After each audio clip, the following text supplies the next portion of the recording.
ધોરણ 11 વિષય state chapter 4 ઉદાહરણ 2. તો ઉદાહરણ 2 ની આપણે રકમ જોઈએ. તો અહીંયા આગળ બી તમને જે ક્વેશ્ચન જે પૂછ્યો છે ને તે ધ્યાનથી જોવાનું. તો કે જો એક કારખાનાના કામદારોના માસિક વેતનની નીચેની માહિતી પરથી આપેલા કામદારોના માસિક વેતનનો વિસ્તાર અને વિસ્તારાંક શોધો. તો પહેલો આપણને ક્વેશ્ચન પૂછ્યો છે વિસ્તાર અને બીજો પૂછ્યો છે વિસ્તારાંક.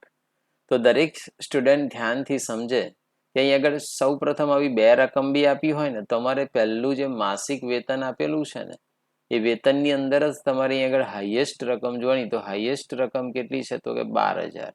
તો આપણે એને XH કહીશું. જે મોટી રકમ હોય તેને XH એટલે હાઈએસ્ટ રકમ 12,000 રૂપિયા છે. અને એ જ લાઈનમાં સૌથી નાની રકમ કેટલી છે? તો કે 3500. તો જે નાની રકમ છે તેને XL કહીશું. લોએસ્ટ રકમ 3500. મને કહો હાઈએસ્ટ અને લોએસ્ટ રકમ મળી જાય તો તમે આરામથી આ વિસ્તાર જે શોધવાનો છે તે વિસ્તાર પહેલો શોધી શકો. તો કે વિસ્તારનું સૂત્ર, વિસ્તાર મતલબ શું? તો કે R. વિસ્તાર એટલે R કહેવાય. તો કે હાઈએસ્ટ માંથી લોએસ્ટ રકમ XH માંથી XL આપણે માઇનસ કરી દઈએ. તો હાઈએસ્ટ છે 12,000 અને લોએસ્ટ છે 3500. તો મને કહો 12,000 માંથી 3500 તમારે શું કરવાના છે? માઇનસ કરવાના છે. તો 5 4 તો 8,500 તમારી આ રકમ વિસ્તાર R મળ્યો તમને. જો તમને વિસ્તાર મળી જાય તો પછી શું મળી શકે? વિસ્તારાંક. તો આપણે આગળ વિસ્તારાંક શોધીએ.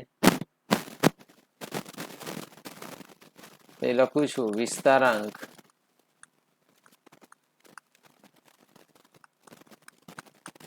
તો વિસ્તારાંકનું સૂત્ર શું? તો કે R ઉપર અને જે આ XH માઇનસ XL એ ઉપર પ્લસ થઈ નીચે પ્લસ થઈ જશે. XL XH plus XL. તો આપણે આ સૂત્રમાં કિંમત મૂકવાની. તો ચલો R. અહીં R આપણે કેટલો શોધી લાયા? તો કે 8500. આ જે શોધી લાયા ને તે 8500. તો અહીંયા 8500 લખી દેવાના. XH એટલે કે હાઈએસ્ટ રકમ.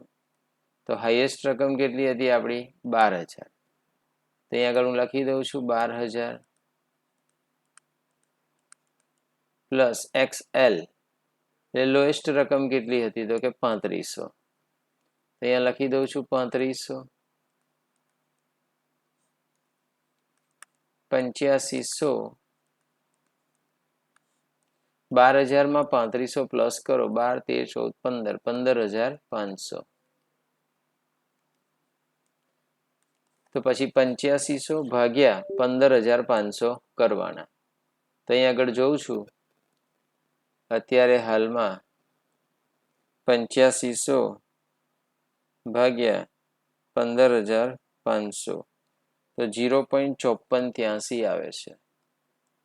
0.5483. પણ આપણે શું કરીશું? તો કે 0.83 છે એ આગળ 54 છે તો 54 ની જગ્યાએ 1 ઉમેરી દેવાના. કારણ આ પાછળના 83 50 કરતા મોટા છે. એટલે અહીં વિસ્તારાંક આપણને મળી ગયો 0.55. તમે આ સૂત્રની જગ્યા પર મેં તમને આગળ બી કીધું છે કે XH માઇનસ XL અને નીચે XH પ્લસ XL આવું પણ મૂકી શકો.